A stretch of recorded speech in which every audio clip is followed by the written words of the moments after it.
Hi, soulful beings. Welcome to Sitting with Ourselves. This podcast space is for the deep discussions and reflections on many different aspects and areas about life and ourselves. From psychology, mental health and well-being, to philosophy, life theories and concepts, and topics related to our society and beyond our world on Earth, we'll have conscious conversations with thought-provoking perspectives. This is our place of being, healing, and staying grounded with our souls. You may or may not have heard of this countless times, but it's better to just start and do something imperfectly than worry about having to be perfect to begin and take action. You can begin at any time. It's never too late, and there's no age where you can't make the choice to go for your dreams or do what you want to do, what you love, or what aligns within. Who told you that? Because it's not too late for you. You can start now. This may sound harsh, but the only one who is really holding you back is yourself. There may be obstacles and challenges, but if you know in your heart, deep down, that you really want to do something that makes you feel alive and find joy and purpose through the decisions or ideas you could execute, you will find a way to make it happen. It's hard to start sometimes, especially if you're a person who may have the tendency to hesitate, feel things must be perfect before doing so, or are fearful of what could result.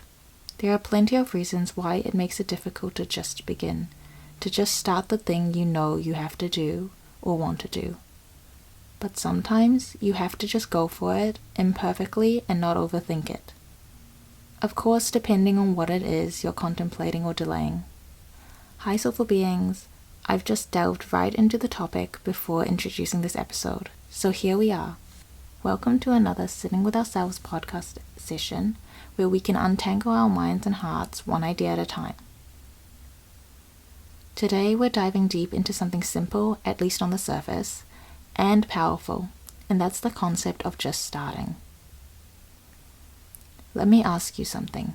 How many dreams have you kept locked away because you were waiting for the perfect moment to begin?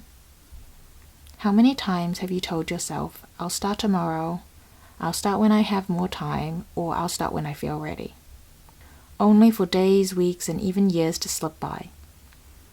The truth is, inaction is a silent thief. It doesn't just steal your time, it steals your potential, your creativity, and your dreams.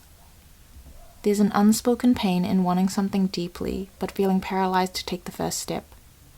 But here's the reality check we all need. Nothing changes until you do. Starting, even messily, clumsily, imperfectly, is the spark that ignites everything else. Action is what turns ideas into reality, dreams into progress, and hopes into something tangible. There's a quote that goes, "You don't have to be great to start, but you have to start to be great," by Zig Ziglar. Think about that for a moment.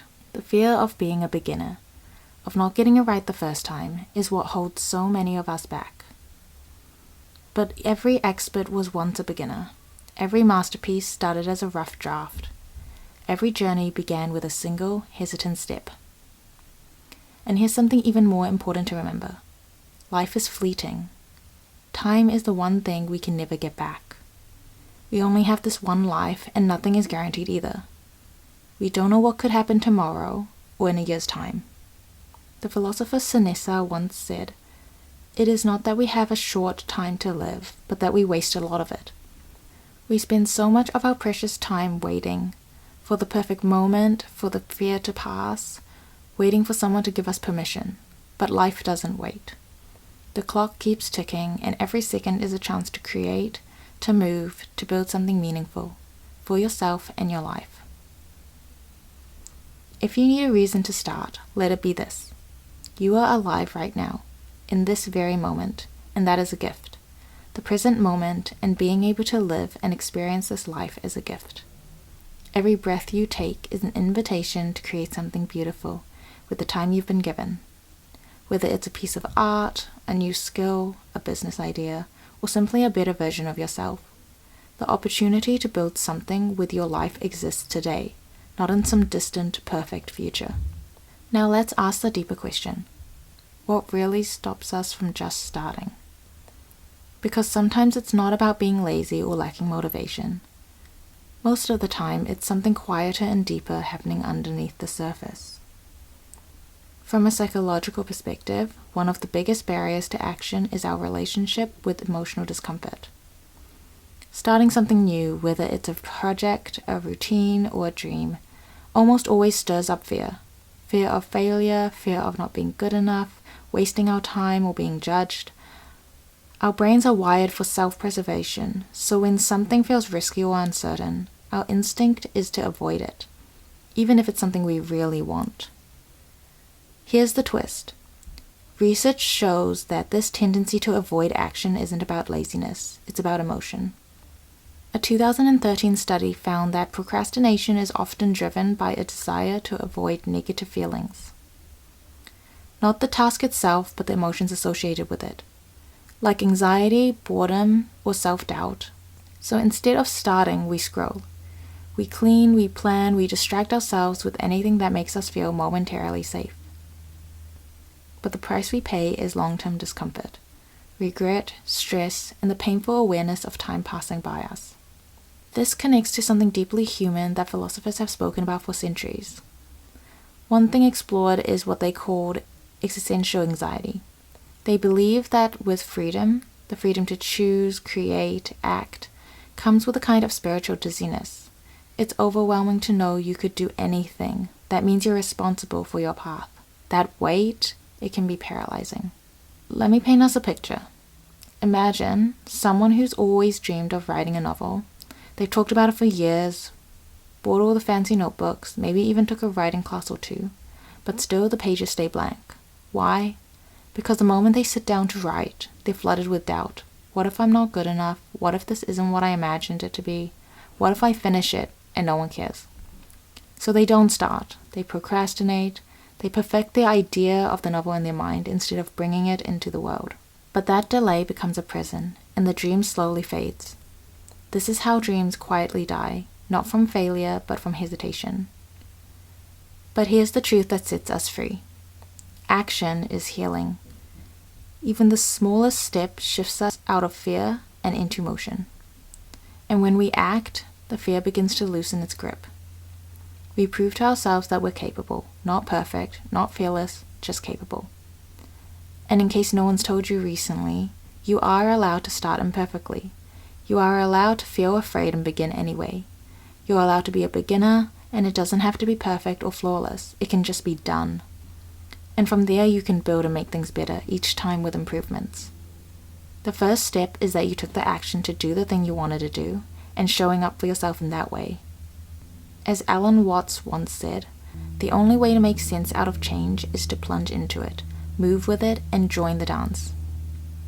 So let's stop standing on the edge of our dreams, waiting for the fear to go away. It won't.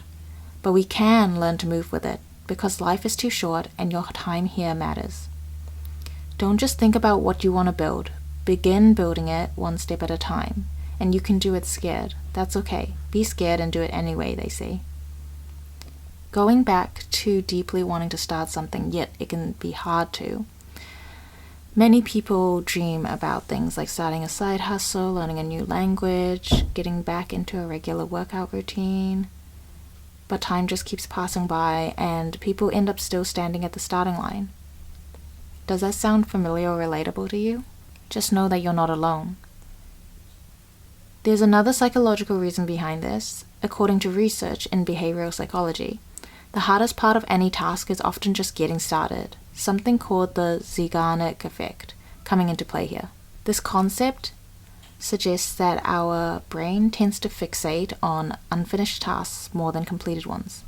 The catch is, until we start, there's nothing for the brain to latch onto. So we linger in this state of mental limbo, feeling the weight of everything we could do, but doing none of it. Then there's procrastination, a familiar foe. Contrary to popular belief, procrastination isn't about laziness.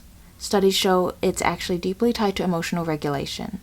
When we procrastinate, we're avoiding the feeling of discomfort, whether it's fear of failure, uncertainty, or simply the anxiety of the unknown. Our brains seek immediate relief, choosing short-term comfort over long-term growth.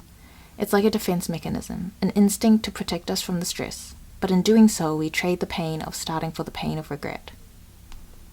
There's also the stress that comes from not starting or doing anything, because at the back of your mind it's there and you know you have to or want to do it, but just can't get yourself to. So that also stresses you out. There's healing and decreasing stress that comes from action too. And intertwined with procrastination is perfectionism, often the silent force behind why we delay starting at all. Perfectionism whispers that if we can't do something flawlessly, we shouldn't do it at all. It tricks us into believing that the first step must be perfect, but that's a trap. The truth is, perfection is an illusion. Think about it. Have you ever put off starting something because you didn't have the right tools, the perfect plan, or the ideal timing?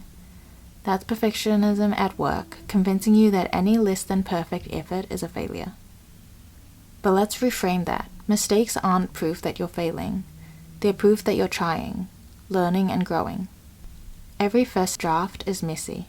Progress doesn't live in perfection, it lives in the moments when you show up despite the flaws. As author Elizabeth Gilbert once said, done is better than perfect. Why? Because done moves you forward and perfect keeps you stuck. Think of it this way. Procrastination is like carrying a heavy backpack. Every time you put something off, you're adding another rock to the load.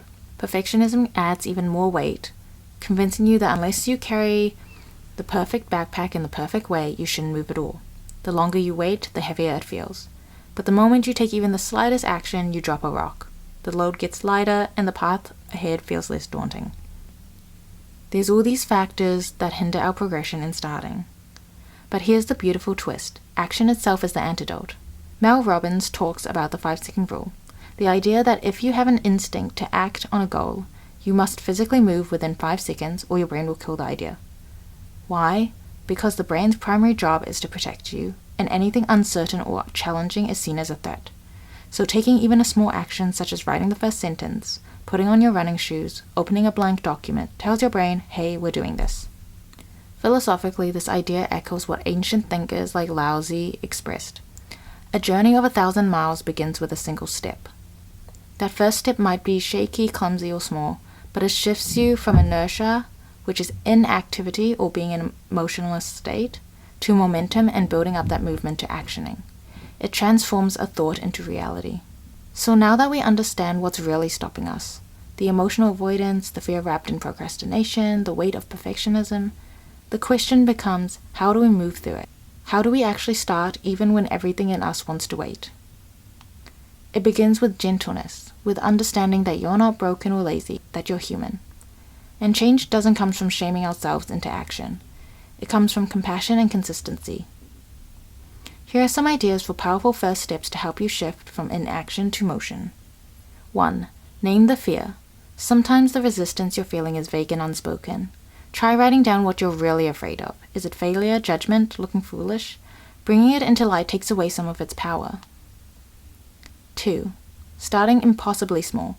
When your goal feels overwhelming, shrink it. Instead of writing a chapter, write a sentence. Instead of running a mile, put on your shoes. You don't have to do it all, you just have to begin. Small wins create momentum. 3. Set a timer. Give yourself 5 or 10 minutes to work on your goal. This helps bypass your brain's panic response. Often starting is the hardest part, but once you begin, inertia or motionlessness works in your favor. 4. Let go of perfect. Remind yourself, progress over perfection. You don't need to be amazing today, you just need to be present. Even a messy first step moves you forward, while waiting for the perfect one keeps you still. 5. Create an environment of action. Surround yourself with reminders, people, and spaces that support what you're trying to do. Lay out your tools the night before, keep your goals visible, make it easy to start. And perhaps most importantly, celebrate tiny victories. Every time you take a step, no matter how small, acknowledge it. Build a habit of recognizing your effort instead of criticizing your pace. Because what you're building isn't just a project or a routine. You're building trust with yourself. Every action is a vote for the person you want to become. And that future you, the one who's creating, growing, and evolving, they start with you showing up today. Not perfectly, not fearlessly, just bravely. Let this be your reminder. You are allowed to begin. You are allowed to take up space. You are allowed to want more, and you are worthy of creating it. Now, how can we start when starting feels impossible? These are 3 things that can help you. 1. Shrink the task. Break it down so small it feels almost too easy to ignore. Want to write a book? Just open a document and type 1 sentence. Want to exercise? Stretch for 2 minutes. The key is momentum. 2. Detach from the outcome. Sometimes the fear of what if this doesn't work out holds us back. Instead, focus on the process. Just show up, write badly, run slowly, speak broken French. The progress hides in imperfection. And 3. Use time, not tasks. Set a timer for 10 minutes and work on your goal. The goal isn't to finish, it's to start. Often once we begin, we naturally want to keep going. Finally, to wrap up this chat, here's a thought I want to leave with you. Life rarely waits for us to feel ready. If we wait for perfect clarity or unshakable confidence, we might wait forever. The secret is realizing that readiness is something we can create through action, not something we receive. Start where you are, use what you have, and do what you can, says Arthur Ashe. So, whatever it is that's been tugging at your heart, starting that project, reaching out to someone, signing up for a class, let this be the sign you've been waiting for. Your dreams are valid, your efforts are enough, and you, just as you are right now, are capable of taking that first step.